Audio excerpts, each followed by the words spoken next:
세상을 유롭게 하는 복된 사람들 시리즈 5번째, 긍휼히 여기는 사람이란 제목으로 하나님의 말씀을 전하겠습니다. 사랑하는 인천신공의 모든 성도 여러분, 특히 코로나 팬데믹 현상 가운데 어려움 중에도 하나님의 신령과 진리로 예배드리는 것이 하나님의 영광을 위한 사명임을 기억하고 주의 자리를 찾는 우리 모든 성도 여러분들과, 그리고 온라인과 예배드리는 성도 여러분을 이 시간 축복합니다. 하나님의 크신 은혜와 능력과 권능과 축복하심이 날마다 넘쳐나셔서 하나님의 선한 역사를 이루어 나가는 길을 이 아침 주님의 이름으로 축원을 드립니다. 우리는 지난주일까지 세상을 이롭게 하는 사람들이 되기 위하여 예수님이 친히 말씀하신 산상수훈 그 팔복에 대해서 말씀을 우리가 나누었는데요, 저에게는 참 새롭게 깨닫는 은혜의 시간들이었습니다. 특별히 첫 번째, 심령이 가난한 자는 뭐가 있다? 복이 있다. 두 번째, 애통하는 자는 복이 있다. 세 번째, 온유한 자는 복이 있다. 네 번째, 의에 줄이고 목마른 자는 복이 있다라고 말씀하셨는데, 여러분, 이 네 가지 복을 자세히 살펴보니까요, 네 가지 복은 우리의 내적 태도의 문제로서 나와 관계된 나의 내면의 삶의 문제였음을 우리가 알 수 있었어요. 그리고 오늘부터 살펴보는 네 가지 복은요, 내적인 나에게서 타인에게로 향하는 축복과 조화를 이루고 있는데요, 즉 내적인 태도에서 나오는 삶의 열매로 축복의 역사가 나타난다는 것입니다. 그러므로 거기에 해당되는 것, 오늘 첫 번째, 오늘 5번째로 등장하는 시간이 뭡니까? 긍휼히 여긴 자는 복이 있다. 6번째, 마음이 청결한 자는 복이 있다. 7번째 복, 화평하게 하는 자는 복이 있다. 그리고 8번째, 의를 위하여 박해를 받는 자는 복이 있다고 말씀하신 이 말씀은 여러분, 인간과의 관계성 속에서 발생하는 그런 체득될 수 있는 그런 복을 말씀하고 있습니다.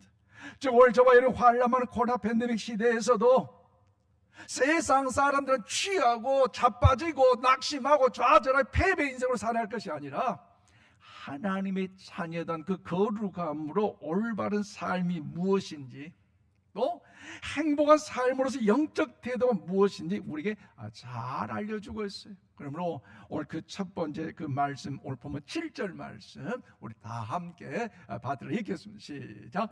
긍휼히 여기는 자는 복이 있나니 그들의 긍휼의 여김을 받을 것이며. 아멘. 그렇습니다.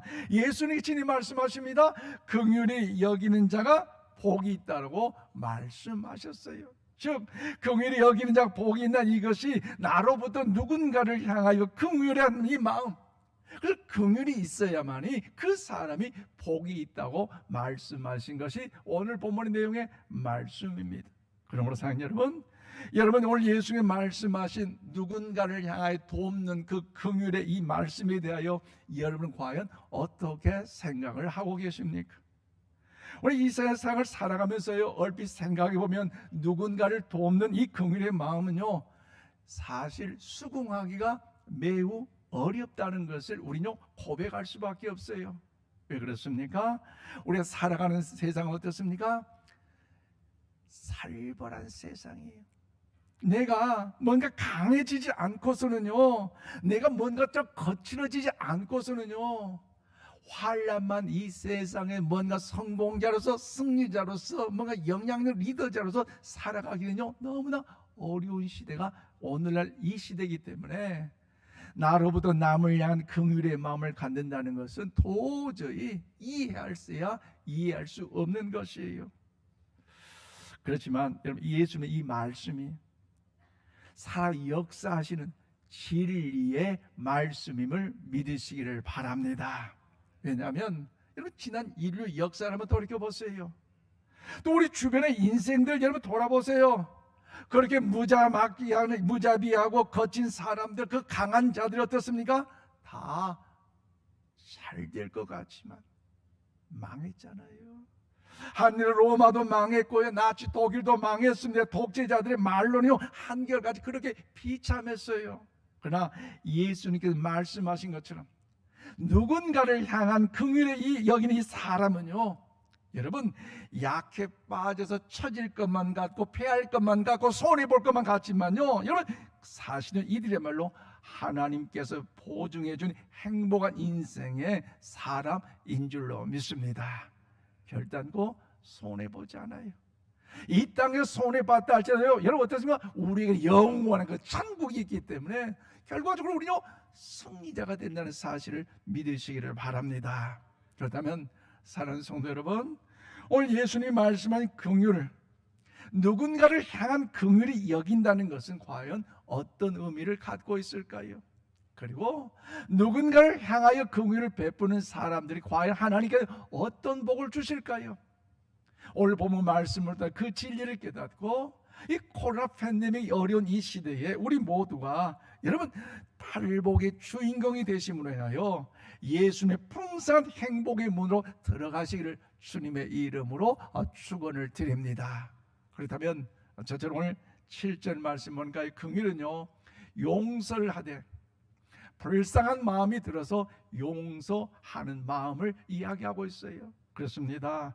인간은 육체를 갖고 있기 때문에 긍휼이라는 이 단어는 일상생활 속에서 왠지 실천하기는요 거부감스럽고요, 여러분 손해를 안겨주는 그런 표현이지만, 그럼에도 불구하고 이 긍휼은요 내가 마땅히 복수할 수 있고 내가 마땅히 여러분 어떻습니까?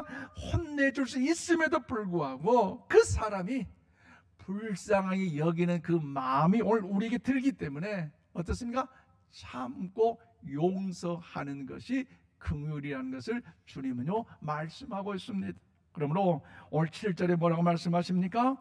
긍휼히 여기는 자는 복이 있나니 그들이 긍휼히 여김을 받을 것이며 라고 말씀하고 있습니다. 그래요, 여러분의 일생, 여러분의 삶의 생활 속에서 이 긍휼이라는 단어를 얼마나 많이 사용해 보셨습니까?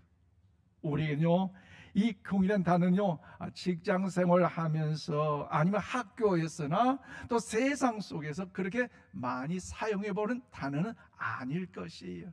그러나 우리 교회에 와서 신앙생활을 할 때에, 말씀을 읽을 때에 또 그 말씀 가운데 이 긍휼이라는 단어를 많이 사용하는 단어인데요, 또 이 긍휼이라는 단어는요 히브리어는 어떻습니까? 람이라는 단어로서, 이 람임은 뭐냐, 여러분 여성의 자궁을 의미하는 단어로서 태아를 품고 있는 여성의 자궁을 의미합니다.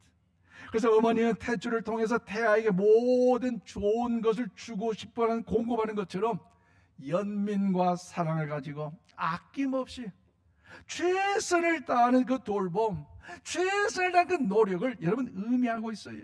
그러므로 이 긍휼이라는 것은요 자비를 베풀다, 불쌍히 여기다, 동정과 연민의 개념을 갖고 있지만 좀 더 확장된 개념은요 용서라는 사실을 우리는 알아야 할 것입니다. 그러므로 이 용서를 하되 어떻게 해요? 불쌍한 마음이 들어서 용서하는 것이에요. 참으로 딱하고 안타까운 마음이 들어서 상대방을 용서한다는 것입니다. 대표적인 말씀이 무엇입니까? 구약성경 여러분 출애굽기 33장 19절 말씀을 우리 다 함께 받들어 읽겠습니다. 시작. 여호와께서 이르시되 내가 내 모든 선한 것을 내 앞으로 지나가게 하고 여호와의 이름을 내 앞에 선포하리라. 나는 은혜 베풀 자에게 은혜를 베푸고 긍휼히 여길 자에게 긍휼을 베푸느니라. 아멘. 그래요, 오늘 저와 여러분을 믿는 우리 하나님은요 은혜를 베푸시고 긍휼을 베푸시는 하나님이신 줄로 믿습니다. 은혜와 긍휼을 베푸시는 하나님, 얼마나 귀하고도 아름다운 일입니까? 그런데 오늘 본문 말씀에 하나님은요 은혜와 긍휼에 대해서 차이점을 두고 말씀하셨어요. 그렇다면 은혜라는 것, 긍휼이라는 것, 긍휼과 이 은혜라는 것은 어떤 차이점이 있을까요? 여러분, 먼저 은혜라는 것은요 받을 자격이 없는 자를 향한 일방적인 호의라는 뜻을 가지고 있어요. 즉 받을 자격이 없지만 그래서 좋은 마음, 선한 의도를 가지고 호의를 베푸는 것, 그 자체가 은혜라는 것입니다. 그리고 긍휼이라는 것은요 여러분 당연히 받아야 될 처벌을 면제하는 그런 개념이 바로 긍휼이라는 사실입니다. 당연히 받을 죄가 있는데, 잘못이 있어서 벌을 받아야 되는데, 그래서 그냥 용서해 주는 의미라는 거죠. 한 예로 나에게 물질적으로 큰 피해를 준 사람이 있어요. 나에게 정신적으로 큰 피해를 준 사람이 있어요. 그렇다면 나타나는 반응이 어떻습니까? 참고 참았지만 도저히 참을 수 없기에 고소 고발하고 뭔가 그 사람을 또 감옥에 넣을 수도 있는데 어때요? 그렇지 아니요. 하나님의 그 말씀을 기억하여 용서를 한다는 것입니다. 왜냐하면 그 사람이 불쌍한 마음이 들었기 때문이에요.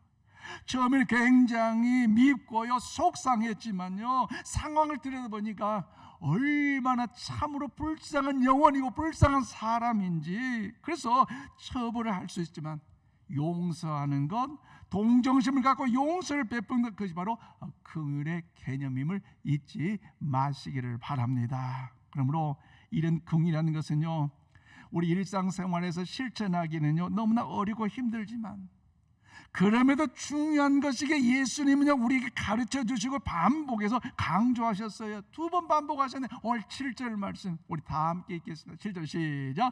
긍휼히 여기는 자는 복이 있나니 그들이 긍휼히 여김을 받을 것이며. 그래요, 예수님께서는요 긍휼히 여기는 자가 복이 있나니 긍휼히 여김을 받는 자가 복이 있다고 말씀하셨는데, 앞서 밑줄 친 이 긍휼이라는 단어는요 능동태로서 내가 누군가를 향하여 긍휼히 여기는 것이고, 뒤에 밑줄 친 긍휼이란 단어는요 수동태로서 내가 긍휼히 여김을 받는 것, 그 차이점이 여기에 담겨져 있는 것입니다.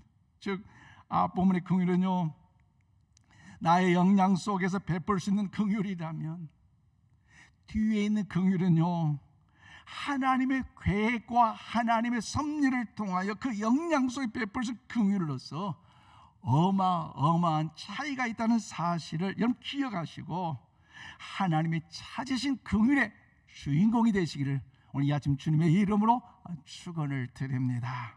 그러므로 사랑하는 성도 여러분, 여러분 사랑의 원자탄이라는 이 손양원 목사님 여러분 잘 알고 계시죠? 화면에 그분의 생전의 사진이 있는데요, 특별히 이번에 일제강점기 이후 전남 여수 반란 사건 때 공산당원에 의하여서 사랑하는 두 아들 동인과 동신군이 이제 안재선이라는 공산당원에 의하여 처참하게 죽임을 당했던 그 아픔의 상처가 이 손양원 목사님에게 있었어요. 시간이 지나 사태가 수습되고 안재선이가 붙잡혀서 감옥에 끌려갔는데, 모든 상황을 다 심판을 내릴 수 있고 철저히 처형을 내릴 수 있는 그런 과정이었지만, 이 손양원 목사님은요 어찌된 일이니 그 모든 걸 다 덮어버리려고 했어요. 그리고 그 안재선 그 원수를 감옥에서 이제 나올 수 있도록 구면 활동하는 일에 최선을 다하였어요. 그 결과 그분이 사랑의 원자라는 별명을 듣게 되었지만, 안재선은 석방시켰고 자유함을 누렸는데, 거기까지 와요 이 공산당원이자 두 아들 죽인 이 안재선을 자신의 양아들로 입적을 한다는 것, 어떻게 가능할까요? 두 아들을 죽였어요. 그 원수예요. 석방을 시키고 양아들로 삼는다는 것 가능한 일입니까? 도저히 인간적으로 용납할 수도 없고 용서할 수도 없고 그렇게 할 수도 없는 일이에요. 그때 손양원 목사님의 딸인 이 손동희 씨가 아버지한테 이런 말을 했잖아요. 아버지는 어떤 마음이 드셔서 그 사람을 석방까지 시키고 양아들로 입적을 시킨지 모르겠지만 저는 도저히 용납할 수가 없습니다. 제가 어떻게 그 사람을 오빠라고 부를 수가 있어요? 그러니 제발 그렇지 말아주세요 라고 간절하게 부탁을 했지만요, 이 손양원 목사님은 이 안재선 씨를 양아들로 입적을 시켰습니다. 아들이 죽고 나서 장례식 때 하셨던 유명한 9가지 감사에 대해서 여러분 잘 아시겠지만 그 중에 우리 감동 주는 것이 있어요. 하나님, 제 가정에 한 아들도 아닌 두 아들을 순교자로 배출할 수 있는 은혜를 주셔서 감사합니다. 하나님 감사했고요. 하나님, 이 아들들 열심히 공부해서 미국에 가서 공부할 수 있도록 하려고 했는데 미국보다 더 좋은 어디 천국 가게 하여 주심을 감사합니다. 그 감사함을 드렸어요. 또한 더불어 아들을 죽인 공산당원을 양자로 삼을 수 있는 용서의 마음을 주셔서 감사합니다. 이 9가지 감사의 내용에 이런 감사가 담겨져 있는데요, 얼마나 참 감동이 될 일입니까? 또한 고 손영훈 목사님의 기념관에는요, 두 아들 잃고 나서 그 주일날 하나님께 드렸던 여러 가지 감사 봉투가 있는데요, 화면을 보세요. 힘이 단 오래된 사진이기에 또 그 감사 봉투이기에 희미하지만요, 내용은 어떠냐? 순교의 두 아들이나 주심에 감사하던 봉헌금 1만 원. 여러분, 이 순천 애양원 이 기념관에 한번 갈 수 있으면 가보세요. 얼마나 그 모습과 그 일들을 통해 감동과 위로가 되고 은혜가 되고요, 신앙의 용기가 되는데요. 사실 여러분, 이 감사 헌금 봉투 1만 원, 당시 이것은 1948년의 일이었어요. 이 손양원 목사님의 그 사례비가 80원이었는데 1만 원이라는 것은요, 엄청난 돈이 아닙니까? 그럼도 장례 절차에 모든 걸 다 끓이고 하나님께 감사하는 마음으로 하나님께 드렸어요. 그러면 이것은요, 이 손양원 목사님이 두 아들을 다 순교하는 것과 천국에 들어갈 수 있는 것에 감사했고요, 공산당원을 양자로 삼을 수 있던 그 마음을 주신 것에 감사함으로 하나님께 드렸던 진정한 참된 감사의 헌금이었어요. 그런데 사람들 이해가 안 되잖아요. 아니, 두 아들 죽는 것도 원통한 일인데 그 안제선을 양아들로 삼을 수 있다니, 그리고 1만 원의 그 엄청난 헌금을 하나님께 드릴 수 있다니, 목사님 제정신이에요? 왜 그래요? 물었어요. 그때 손양원 목사님 이야기합니다. 그 젊은이가 너무나 불쌍했기 때문에 두 아들이 순교한 것과 천국에 들어간 그 사실이 감사했고, 공산당원을 양자로 삼을 수 있던 그 마음을 주님께 감사하게 드렸는데, 그런데 무엇보다도 그 젊은이가 너무나 불쌍하다는 거지. 우리 두 아들은 순교해서 하나님의 나라 그 천국에 들어갈 수 있어서 감사한데, 그런데 그 안제선이 사람을 죽인 살인자로서 많은 사람들의 손가락을 잡고 저주를 받고 예수님을 모르고 천국도 모르고 지옥에 들어간다면 얼마나 불쌍한 사람인가. 불같은 그 마음이 그 마음속에 뜨겁게 들여다보니까, 그래서 그 영혼이 불쌍해서 용서할 수 있었고 긍휼을 이제 여길 수 있었다고 말하고 있습니다. 그 후에 두 아들을 죽인 이 원수인 안제선은 양자로 입양이 됐고요, 잠시 신학을 공부했고, 안제선의 아들이 신학을 공부하여 안경선 목사님이 되셔서 주의 거룩한 사역을 감당하고 계십니다.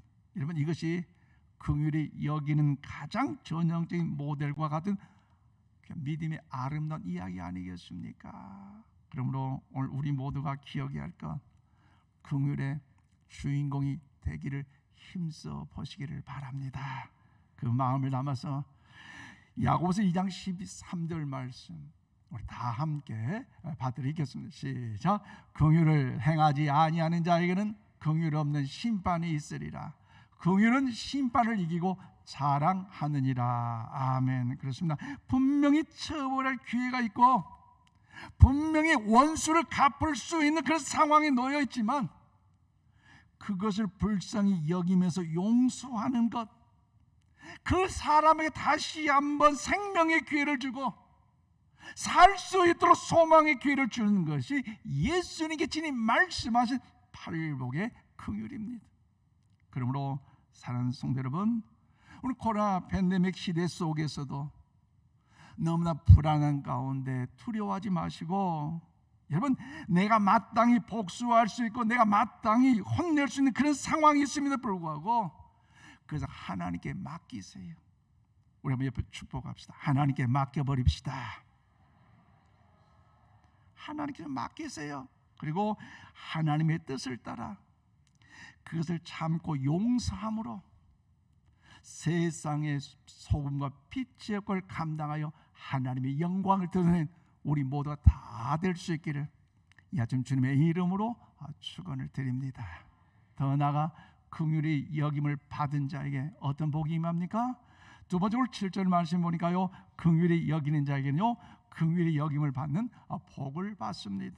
그래요, 오늘 저와 여러분이 긍휼의 삶을 일상생활 속에 실천하기는 왠지 거부감과 손해를 안겨주는 것처럼 부담스러운 표현이지만요, 정말 하나님의 뜻에 따라 여러분 더욱더 우리의 긍휼을 실천하는 삶을 살 때 축복은요, 긍휼을 받는 자가 복을 받는 것이 아니라 여러분 긍휼을 베푸는 자에게 하나님께서 긍휼히 여김을 받는 복을 주신다고 말씀하셨어요. 오늘 7절에 뭐라고 말씀하십니까?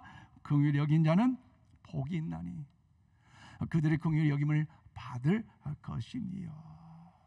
그렇습니다. 예수님께서는요, 긍휼히 여기는 자가 복이 있는데 긍휼히 여김을 받는 복을 받는다고 말씀합니다. 즉 내가 긍휼히 여김으로 인해서 어떤 그 대상의 복을 받는 것이 아니라 진정한 복은요, 긍휼히 여겨주는 그 사람, 즉 내 자신에게 복이 있다는 것을 지금 철저하게 말씀을 통하여 이 아침 우리에게 가르쳐주고 있습니다. 그러므로 사랑하는 여러분, 이것은요 굉장히 어려운 이야기고요, 그러면서 불구하고 중요한 건 실제적인 얘기라는 사실을 우리는 알아야 할 것입니다. 그래서 우리는 누군가를 미워하지만, 그래서 미워하는 감정이 시간이 지나고 감정이 더 깊어져 굳어지면요 더 이상 감정의 영역이 아니라 의지의 영역이 되어버린다는 사실 여러분 알고 계십니까? 그렇기 때문에 세상 가장 비참한 감옥은요 누구를 용서하지 못하는 증오심이란 이 마음의 감옥이라는 사실을 우리는 알아야 할 것이에요. 그래서 그런 감옥이 우리 안에 있을 때는요 우리의 안에 그 영역에 하나님의 나라를 이룰 수가 없어요. 증오심의 그 마음 속에 하나님의 평강이 임할 수가 없습니다. 왜냐하면 의지적으로 그런 독한 마음을 계속 간직해야 되기 때문에 그 마음에 평강이 없고요, 그 마음에 기쁨이 없고요, 그 마음에 은혜가 없기 때문에 하나님께서 원하지 않는 그 바로 그런 영역이 되어버리고 말기 때문에, 그러므로 사랑하는 여러분, 혹시 내 마음속에 누군가를 향한 미움의 감정, 분노의 감정, 증오심의 감정이 혹 우리의 마음속에 있지는 않습니까? 그래서 마음속에 오랫동안 삭혀두었던 어떤 그 상처받은 그 말과 행동들로 인하여서 정말 그 사람이 미워서 용서하지 않았고 그 사람이 아프도록 괴로움을 느끼게 하기 위해서 내가 뭔가 더 강하게 하는 그 마음을 먹었지만, 사실 가장 큰 피해자는요 내가 강한 마음을 먹었다 할지라도 그 사람이 피해자가 아니라 내가 피해자가 될 수 있다는 사실을 우리는 알아야 할 것이에요. 왜냐하면 언젠가 기회가 되면 죽어보리라, 갚으리라, 이를 득득 갈고 칼을 갈면서 여러분 그 마음속에 풀고 살면요 어떻습니까? 가끔 그 마음속을 들여다보면 썩은 악취가 나고요, 그 부위들을 어떤 다른 일로 인해 어떤 사람이 이제 더욱더 나눌 때에 엄청난 그 아픔의 충격을 느낌으로 인하여 답답하여 밤에 잠을 잘 수 없고요, 또 견딜 수 있는 고통이 있기 때문이에요. 그렇지만 해결의 방법이 있어요. 무엇인가 기대하시고, 신약서 마태복음 18장 21절로 22절 말씀 우리 함께 힘차게 한번 받들이겠습니다. 시작. 그때 베드로가 나와 이르되 주여, 형제가 내게